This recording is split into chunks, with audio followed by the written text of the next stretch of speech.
Better World Blueprint. Good humans doing good things.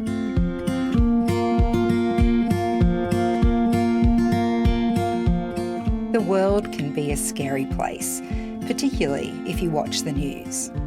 But if you turn your gaze a little closer to home, you'll find all kinds of people making the world a better place. And that gives me hope, which is what this podcast is designed to do. Here, you will only find good people doing good things. Welcome to A Better World Blueprint.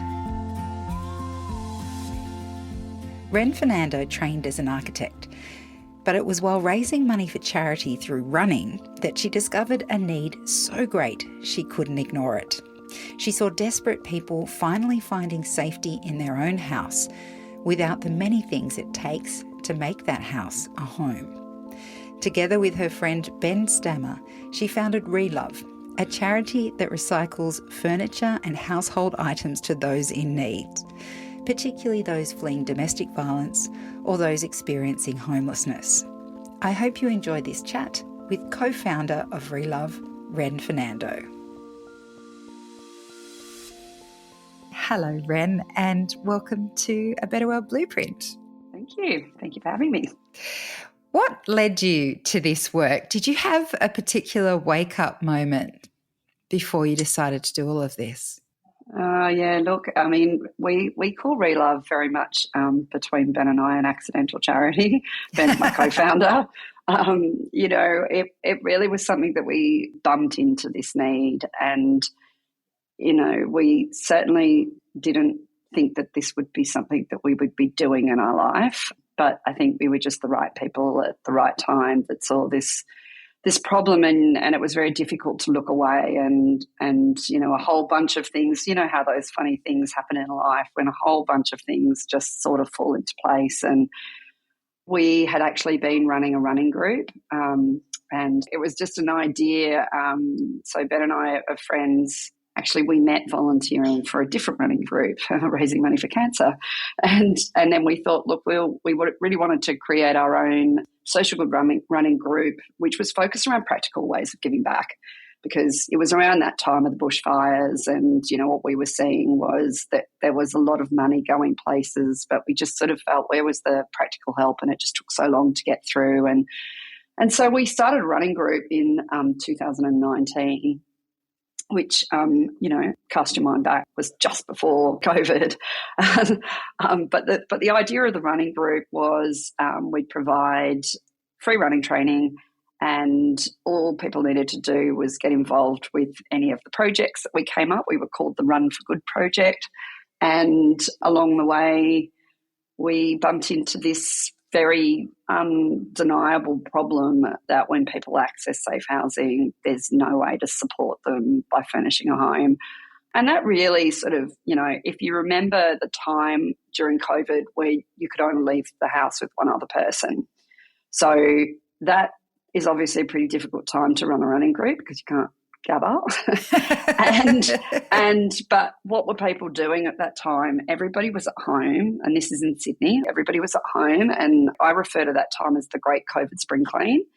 And so we had people just at home looking around at their stuff, and, it was this huge, increase in consumerism and people online shopping. And I live in the eastern suburbs. I'm originally an architect. Ben, my co-founder, lives in the North Shore. And it was just high quality loot going out onto the sidewalk, right? And at the same time, we had gone and visited a women's refuge as one of our projects that we were delivering to one of these women's refuge. And, it was for me quite confronting, for us both quite confronting, because you have women and children living together in trauma. And obviously refuges are an incredible part of our support system, but you don't want to be in a refuge for long. You want to get out and have your own place and stand on your own 2 feet again and get restarted.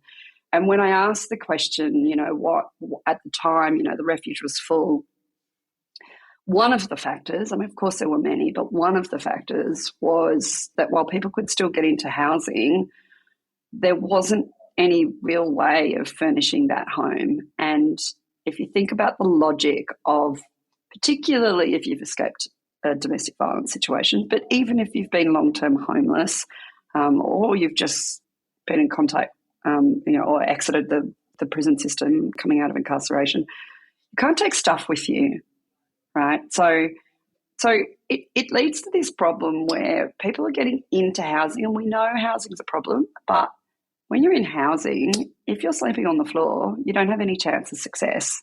And it's not that there aren't support services that can provide some support. It's just that it's long, takes a long time. It's not fast, right? And that's a really big part of it. So when we have women and children sleeping on the floor, on average, a woman is returning to a violent partner on 7 times. And that real choice is fear or poverty. And what we really understood then was, hold on for a minute, people have got so much stuff. Why aren't we just connecting those dots? And that's really where we bumped into this need. So that was definitely our aha moment. And now we ran one project at that point and thought, yeah, we'll borrow a warehouse space. We'll ask our friends and family, bring in some stuff, and we'll try and help 5 women. And fast forward 4 years later, we're now furnishing homes for 20 to 25 families a week. If I can go to that point where you saw the need, you saw what was happening around you with people getting rid of stuff. You mentioned there are a few things that came together to help start this project. But did you and Ben sit down and say, okay, we need a strategy? Like what were the next steps? Obviously, with something like this, you knew you were going to have to ask for help, right? You knew you had to ask for support. But when I'm talking to people about this stuff, it strikes me that a lot of people who are trying to do these great things in the world are often doing them with no experience. You're an architect. I'm not sure how much that equips you to starting a charity 100%. like this. So I'm just wondering, what were the steps when you said there's a need? What do you personally then go to say, okay, how do we set this up? How do we develop this? Yeah, there wasn't a strategy.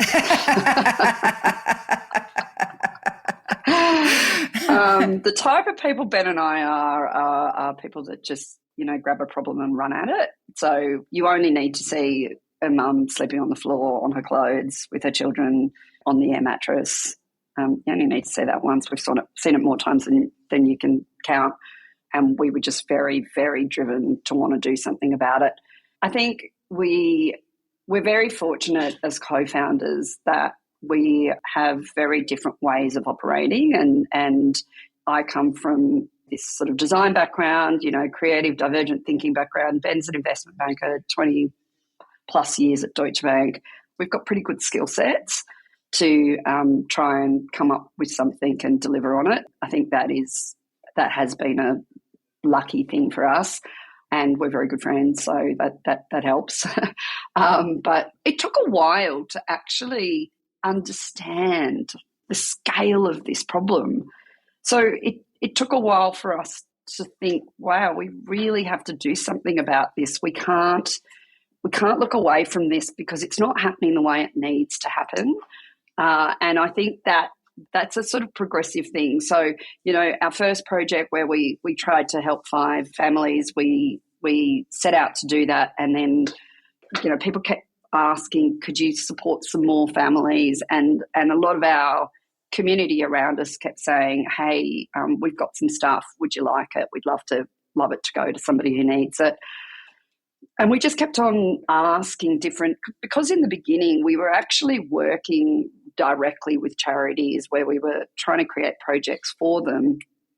And we were always asking, the Wayside Chapel, our first project was around running shoes. The Asylum Seeker Centre, we did a project called the Curry for Kindness. It was around getting gift cards to people so that they could actually buy the food that they wanted rather than the food that was getting delivered them in these sort of non-specific packs. I'm Sri Lankan by background, so I don't really want pasta, Yeah. So I guess it was a little bit of just doing more and more projects and revealing more and more the need and continuing to ask the question, what do people need? And last year we had a sort of funny little campaign which we were calling, no one needs another hamper.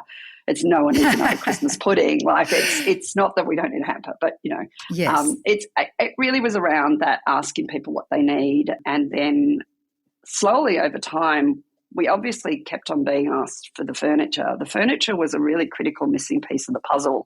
We were working with the Wayside Chapel, the Women and Girls Emergency Centre, and Weave Youth for the first three. Our 3Ws were our first organisations that we were working with. And all of them have different client base, really. It sort of crosses over a little bit, but it was very obvious that this was the thing that was missing, right? And, if you think about somewhere like the Wayside Chapel, it's a drop-in service. So people are coming for the showers and the food and all those good things that are there. But if you're at home, if you can have pots and pans and a fridge, and you can have a place to sleep and your own towels, you can do some of that stuff at home. So a lot of this stuff was a learning for us, that we really had to firstly truly understand the scale of the problem, which we do now. We're now supporting over 80 agencies across Sydney. That includes Salvos, Vinnies, Wayside Chapel, small ones, Aboriginal Legal Services. You name it, Mission Australia.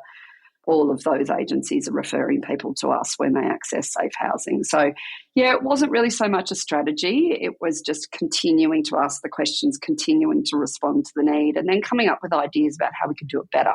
It sounds like the critical piece in that is your curiosity and keeping an open mind. So you saw a problem, but actually accepting that maybe you didn't understand it completely, but also being curious enough to ask the question. Would that be right? 100%. I mean, and I still shake my head that this problem exists. It feels like such a simple thing that we should be doing, giving people everything they need when they access housing. And if you can't be asking people what they need, then we simply don't know. And we're coming up with solutions that aren't fit for that particular individual's purpose. And I think what the beauty of the way that we have over time really designed Relove is that we keep our clients' needs and wishes and desires at the centre of everything that we do. So choice is a huge part of what we do. I mean, we often talk about, when people come to the Relove Free store, and I guess I should just quickly explain that we are a place that people can come to shop for everything that they need, and that is free. And the whole system has been designed so that we bring people through our doors. They come with a caseworker. They're referred to us. We've designed it that way because, of course, we would like to help everybody, but we know that people have the best chance of success when you collaborate well with other agencies, because there's incredible support services out there doing great stuff. But if you can't have a safe home, a lot of that stuff doesn't work very well. So we collaborate with a whole range of agencies. We're not specialist caseworkers, and we don't even pretend to try to be. What we ask is that person comes with a caseworker, and why we do that is because it means that nobody has to tell their story when they walk through our door. It's another thing we learnt along the way, that one of the big things that happens in systems of support is people have to retell their story over and over again, which is just asking people to relive their trauma. Now, we wanted to eliminate that by giving them as much support service to come with their caseworker. We sort of call it the joy point, to be honest. Our support for that client when they walk through our door is completely volunteer run. It still is to this day, because our beautiful community of people that come and do this work and have learnt over time to really understand the scale and the different ways that people present here. We can't begin to understand what it feels like for somebody who's experienced homelessness for a decade and is finally getting the keys to their house, right? There are so many different ways that people come through our door, but what we can do is we can meet them where they're at. And that's what we try to do. So when people come through our door, we have a beautiful system of a meet and greet. We've got an iPad, and we knock off all the things in the little lounge area that are all those things that are kind of the logistics that lie behind, what's going to happen here, because we don't want someone falling in love with something that's huge and there's never going to get through that door. And then we also put into their shopping cart all the things that you don't need to touch and feel, because we're reducing the overwhelm, right? It's a huge bit of overwhelm. And then we walk them through, and there's this beautiful pink floor, and it looks a little bit like IKEA, and everything in there is rescued, and it's coming from companies with excess stock, retailers. We've got some incredible retailers that have joined us, Fantastic Furniture, Freedom, Coco Republic. Then there's, the hotel industry, corporate relocations. There's a lot of stuff in the world. We don't say no on style. That's a really big thing for us. We don't say no on style. Yes, we will take Nana's old chest of drawers because it's probably better made and is probably going to last for a lot longer than some of the things that are being made now. But why we do that is we only say no on quality because we want people to come through and somebody's going to choose a floral lounge or somebody's going to want the beautiful contemporary lounge that's just come from Coco Republic, right? So we want people to have choice. And we want them to feel that when they come through the door, we're actually asking them what they need. What is important for you as this person that comes through? And it's really a revealing thing that when people come through, how they choose, what is meaningful for them. It's not just the big items. They come through and then there's the homeware store, which I always say feels a bit more like Muji, and sort of designed it that way. And it's all those beautiful bric-a-brac and little things, the cushions, the pillows, the throws, the ornaments, from the gold Buddha with his arms up to it's all sorts of stuff there, right? And what you really feel when you see people go through this experience is this moment where their eyes light up and they realise that this new start's happening for them. And that their home's going to be their home. It's their voice. We had a young girl who turned around and said to us, I know you think you gave me a sofa, but you actually gave me my voice back. And, it's almost like you gave me that ability to say my voice matters. And I used to feel invisible and you asked me what I wanted and I didn't even know, but now I do. And you have on your website, I can't remember the exact framing, but that you want to give people what it takes to make a house a home. So I'm just wondering, it's such an important, sacred thing when you have a home. And I think many people probably take that for granted. But I'm wondering, seeing what you see, are you able to articulate what a home is to the people who are coming to you who haven't had that? Yeah. Oh, look, you know what? It's so different for everybody. But a home, your home, everyone's home, it's full of things that mean something to you, right? And the beauty of what we see is what means something to one person is different to another. We had a lady who came through, and I often ask people if I just happen to be sort of passing by and I, see them at the end of their shop, and often our volunteers often ask this same question is, what's your favourite thing? And it always tells you a bit of a story, like we had a lady who, I had said this seems like such a simple thing, but she was really excited because she'd got a brand new, huge steam oven from Philips, right?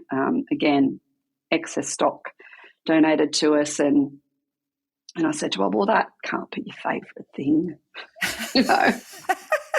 And she said, but she goes, but that thing when you iron your jeans and they feel really soft? And I was like, no, not really. But and she said, I even iron my socks. And I said, well, you weren't one of those people that iron your sheets. She said, well, I will be now. And I said, come on, there's got to be something else that's more exciting than your iron. And she said, well, it's my ironing board. And I think that's a really nice story to think about because she had actually been homeless. And her caseworker called later, caseworker through the Wayside Chapel, and we know her caseworker well, and said, I just wanted to let you know that she cried all the way home because it reminded her at a time where all she had to keep her warm was an ironing board cover. And here she is not only getting an ironing board, she's getting a whole home, and she'll be set up the next day. And I always think, when you walk past somebody and they're and only a very small percentage of homelessness is sleeping rough. In her case, she had a period where that had been her case. But we walk past people and we don't think, what does dignity mean to them? And if all it meant for her was that she just wanted to iron her clothes, wash your clothes and iron your clothes. That's really meaningful for her, and I don't even know where my iron is. And we just see it all the time. For a young girl that came through the other day at the beginning of the year, and I bumped into her when she's working at a job. She was at a cafe, and she came and told me that she's got a home and that we'd given it to her. And one of the things that, she loved the most, and she's only 20, she's a very bright, gorgeous woman, was her bookshelf. And she said, I've almost got a problem with reading, as do I. I'm a crazy reader too. And she said one of her things is that she carried a suitcase full of books and hid it under her bed in her transitional and support housing along the way. And when she got here, she went, yeah, there's a bookshelf. And I've been to her house and I've seen her bookshelf, and she's got fairy lights on it and all these little beautiful things that she's put on it, and she's building a collection, and that's a really big thing for her. And she's studying to be a writer at the moment, and wow, it's pretty cool, right? What does home mean to each of us? It really depends. I seem to remember that architecture as a degree is a rather intense one. It's a very competitive industry. Would you have ever thought studying architecture or even working in that field that you'd end up doing this work now? No, it's hilarious, right? And I think I have been named the original slashy, that I've done a bit of this and a bit of that and a bit of that. But it's funny how it all comes together because, look, obviously it informs. When you're doing architecture, you're always thinking about what the meaning of shelter is. And it's been interesting to really actually do this work now to really understand shelter is one thing, home is another. And shelter's not the answer. Shelter only works when it's become a home. And you need things for it to be a home. And you need things that make it feel like it's your home, because all our homes look different. It's so much about our identity, what home is, and it's the place that at the end of the day we are gathering with our friends. We've got a table to sit around and eat a meal. We can have, your children, if you've got children, your children can bring their kids, their mates over. I mean, all of these things are just things that allow us to operate in society. We need to be able to have a safe home to go to work, to send your kids to school, to do those amazing training programs that are available. And there's so many good things that we could be doing, but you can't do it when you're working off a base of very little. And I don't mean to take away from the work, because this is such important work that you're doing, but I am intensely curious about people like yourself who do make a difference. And you mentioned that architecture is kind of part of the piece of this puzzle, and that you're the original slashy. It sounds like you found your way here is almost a piece of serendipity. But also you mentioned there's almost like this alignment of things that fall into place. Could you talk to me a little bit about that? That's a big question, isn't it? Look, it's definitely not linear, is it? There's so many things that fall into place. I really think I got to a place in my life when I get a great sense of personal satisfaction from being in the service of other people. I love helping other people. And I think the ability, I guess, architecture in relationship, and I'm also after architecture, I was an installation artist, and then having kids as well, 3 kids, they always teach you a lot of stuff, don't they? I think it's one of the things that I've been able to use well in doing this work is, I guess, my ability to think laterally and to mesh lots of ideas together.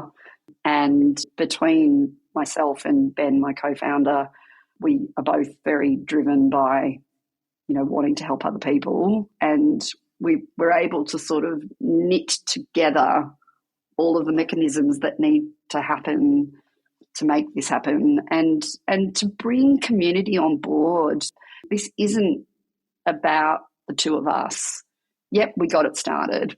There's a thing about how to start a movement. I don't know if you ever watched that.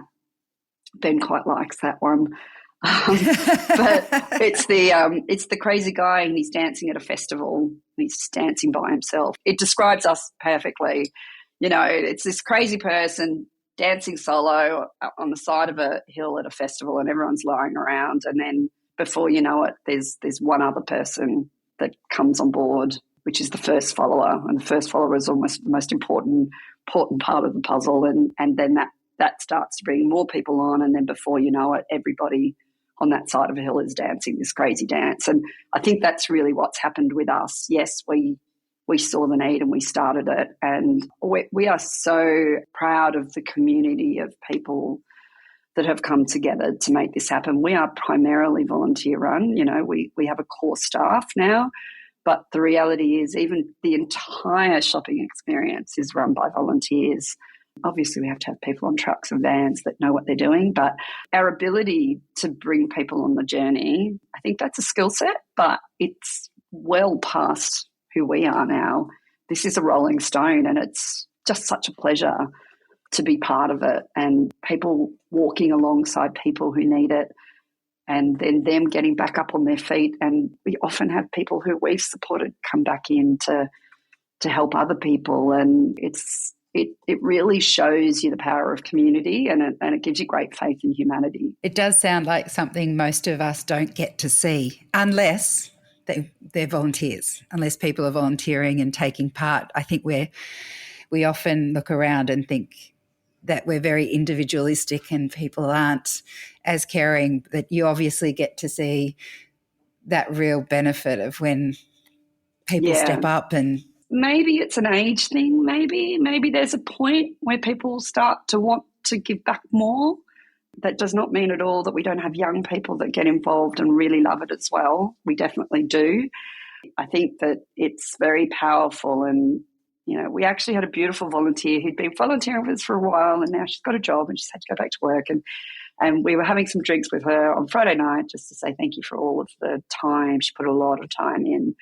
And she actually said, she was saying thank you to us for creating this opportunity for her to be involved and to come into close connection with people who just needed some support. And that's what community feels like, right? And our community volunteers are amazing. They really are, because they all support each other through all sorts of things, through all sorts of life's challenges, through aging parents, divorce, you name it, challenges at work. There's all sorts of things that goes on in people's life. But when you come together for a common purpose, there's just magic that happens here. Since you started doing Relove, it was a very it is ambitious. I know you say you started with 5 families, but kitting out 5 families with everything they need and all the complexities that come with people who have experienced trauma. Were there challenges along the way? It could be practical, it could be philosophical. Lots and lots of challenges. Lots of challenges, because one of the things that I think that we have done well is that we try things. If they don't work, we change things. We've got that flexibility at this stage to really try and test what works. When we first started doing this, we were in a shed, and caseworkers were just, we had one of my girlfriends had started a Google sheet, so we had pictures, and the caseworker could say, I want to do blah, blah, blah, blah. And then removalists were coming, caseworkers, the agencies were sending removalists to come and pick stuff up. And we worked out pretty quickly, that didn't work very well, right? You've got removalists, just turning up, they're busy, when do they turn up? You've got people in trauma, they just need that extra kindness and love and understanding. You need to be there when you say you're going to be there. You need to give them some warning you're coming, with a whole bunch of blokes that are going to, well-meaning people turning up, and, look. So every time we bumped into a problem, we redesigned. So I'm not sure it's stumbling. It was just feeling our way to what we think is a pretty great way of working now. Has this work changed you? Yeah, I think so. Yeah.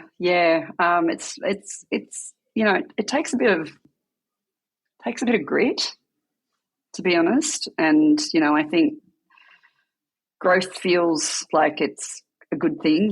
We are on track to do 1,000 family homes this year. Wow. That's pretty big. It takes a bit of grit and determination and resilience and bravery. And sometimes it doesn't feel the easiest thing to do. It can be hard. And there's a lot of responsibility in that, to take that on. But it's so amazing how even on days where you think, oh, this is really hard, and sometimes it's just really hard. Something will happen. Yesterday we had a move for a mum with 6 children, and the team were out and they came back and they were all pretty upset because where she was going wasn't great. And we can't fix everything, but it reminds you, that we just got to keep doing this work, because there are people whose life trajectory can change. We don't pretend that this is the solution. It's just a missing piece of the puzzle. And if we do it well and we work with great agencies around us, and again, depends on the strength of the person who's the support worker, and there's a whole range of things there. But we can, in the way that we operate, and because we're very good at connecting and collaborating, we can see outcomes, which are really brilliant to see, people that have gone on to get jobs and are studying and all of those things that you want to be doing after you've got this safety of a home. You have mentioned quite a few different stories, but I'm wondering if there is one particular story that has stayed with you from the beginning, or one of the initial stories of the impact you've had on a person's life. I'm wondering if there's anything that stands out to you that you can tell us about. Yeah, look, there's like a lot.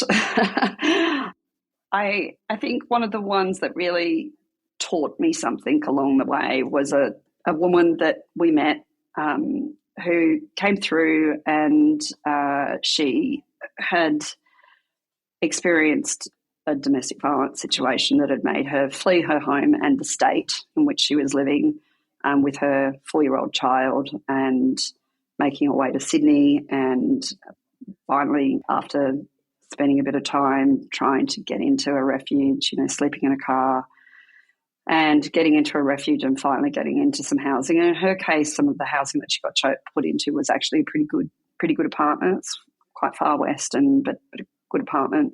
But I met her on that day when she came through, and she was pretty overwhelmed at first, and then she was just such a, I don't know, this is really not the right way to say it. It was just somebody like that could have been one of my mates, and just such a person who I consequently stayed in touch with for a period of time after she did move. And, a really bright woman who was doing the full-time work and bringing up a child. And that day was a day where we realised that she actually was in a home with nothing, and she was sleeping on a mat. And we were able to actually get her to come through and choose everything she needed. And she had this real physical reaction as she was coming through. And this is in our old warehouse where she started skipping. And that always sticks with me because that was this real shift of like, my gosh, like happiness, like bodily happiness. How often do you skip as an adult? And that she was so excited. And then we found that she'd been sleeping on the floor with her daughter, and we actually made it happen that day. And she sent us a video in the afternoon. She texted us a video of the great reveal of her daughter coming home with her hands over her eyes and saying, it's your first, we've got a table to eat dinner at, and showing her daughter's bedroom, saying, hold on, and just opening the door and showing it's your first room. And a little kid, like, she was so excited. She literally could barely move. She was so excited. And then she ran into the room and opened the drawer and started jumping on the bed and looking at everything. And this is why we need to do what we do, because it's life-changing. The work you do, Ren, is incredible. Thank you so much for speaking with me today. Yeah, thank you. Co-founder of Relove, Ren Fernando. To find out more about Relove and how you can help support them, check out the notes in this episode. I'm Siobhan Hunt.